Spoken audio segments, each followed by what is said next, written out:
بسم اللہ الرحمن الرحیم۔ علم و ادب کے معزز ناظرین کرام، خوش آمدید۔ دوستو، آج ہم جس موضوع پر بات کرنے والے ہیں اس کا نام ہے رفع یدین۔ آپ نے بہت سارے علماء کرام کے بیانات سنے ہوں گے اور رفع یدین کے متعلق مستند حدیثیں بھی سنی ہوں گی۔ دوستو، آج ہم اس موضوع پر بات کریں گے اور انشاءاللہ پوری کوشش کریں گے کہ یہ مسئلہ آپ کو سمجھ آ جائے۔ رفع یعنی بلند کرنا، یدین دونوں ہاتھوں کو، یعنی کہ رفع یدین کا مطلب دونوں ہاتھوں کو بلند کرنا جو ہر مسلمان نماز کے شروع میں کرتا ہے۔ لہٰذا اختلاف یہ نہیں کہ رفع یدین نہیں کیا جاتا، بلکہ اختلاف تو صرف نماز میں رفع یدین کتنی بار اور کن کن موقعوں پر کیا جانا چاہیے۔ اس بات کا مثلاً جو لوگ نماز کے اندر رفع یدین کرتے ہیں وہ سجدوں میں جاتے ہوئے اور اٹھتے ہوئے کیوں نہیں کرتے، جبکہ اس پر صحیح حدیث بھی موجود ہیں۔ حدیث آپ ملاحظہ فرمائیں، کما حدثنا اسحاق بن ابراہیم حدثنا نصر بن علی الجازمی حدثنا عبد الاعلی بن عبد الاعلی عن عبید اللہ عن نافع عن ابن عمر ان کان یرفع یدہ فی کل حفظ ورفع ورکوع وسجود وقیام وقعود وبین سجدین ویرزم عن رسول اللہ صلی اللہ علیہ وسلم کان یفعل ذالک۔ اس حدیث کو میں درست ثابت کرنے کے لیے آپ کے سامنے چند ایک حوالہ جات پیش کرنے لگا ہوں، جس میں سب سے پہلے مسند امام احمد بن حنبل کا ہے۔ اس کے علاوہ تفسیر ابن کثیر میں بھی موجود ہے۔ اس کے علاوہ آپ مستدرک الحاکم الکبیرہ صفحہ اور رقم 312 پر بھی دیکھ سکتے ہیں۔ دوستو، سوال یہ پیدا ہوتا ہے کہ سنی حنفی مسلمان شروع نماز کے علاوہ رفع یدین کیوں نہیں کرتے؟ صحیح بخاری میں حدیث موجود ہے، حضرت جابر بن سمرہ سے روایت ہے کہ رسول اللہ صلی اللہ علیہ وسلم ہمارے پاس تشریف لائے اور فرمایا کہ کیا وجہ ہے کہ میں رفع ایدکم یعنی تم کو ہاتھ اٹھاتے ہوئے دیکھتا ہوں جیسا کہ سرکش گھوڑوں کی دم میں، سکون اختیار کرو نماز میں۔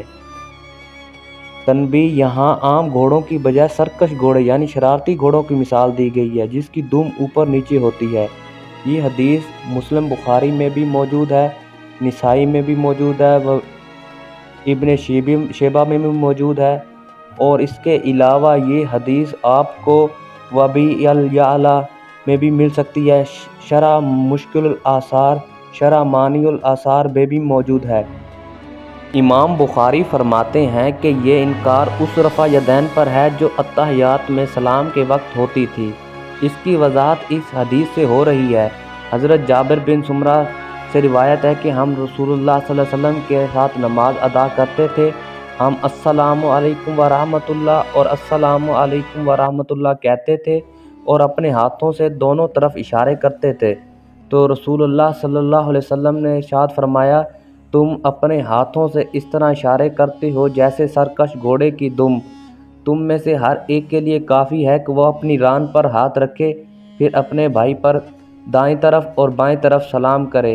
صحیح بخاری مسلم جلد اول حدیث نمبر 965۔ نماز کا بیان۔ ناظرین کرام، اب ہم بات کرتے ہیں ترک رفع یدین والی حدیث کی۔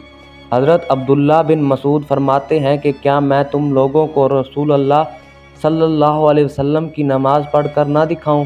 پھر انہوں نے سوائے ایک مرتبہ نماز میں ہاتھ اٹھائے اور پھر اسی طرح نماز مکمل کر دی۔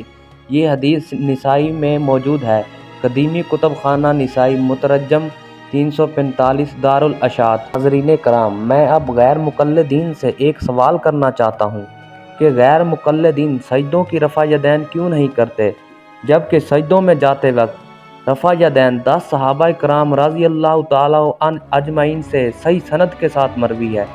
غیر مقلدین کے مانے ہوئے اور مستند شدہ محقق اور محدث علامہ ناصر الدین البانی لکھتے ہیں کہ نبی کریم صلی اللہ علیہ وسلم کبھی سجدے میں جاتے وقت بھی رفع یدین کرتے تھے، اور یہ رفع یدین 10 صحابہ کرام رضی اللہ تعالیٰ عنہم سے مروی ہے۔ ان صحابہ کرام میں ابن عمر، ابن عباس رضی اللہ تعالیٰ عنہم، حسن بصری، طاؤوس، ابن عمر رضی اللہ تعالیٰ عنہ کے غلام نافع، سالم بن نافع، قاسم بن محمد، عبداللہ بن دینار اور عطا اس کے جائز سمجھتے ہیں۔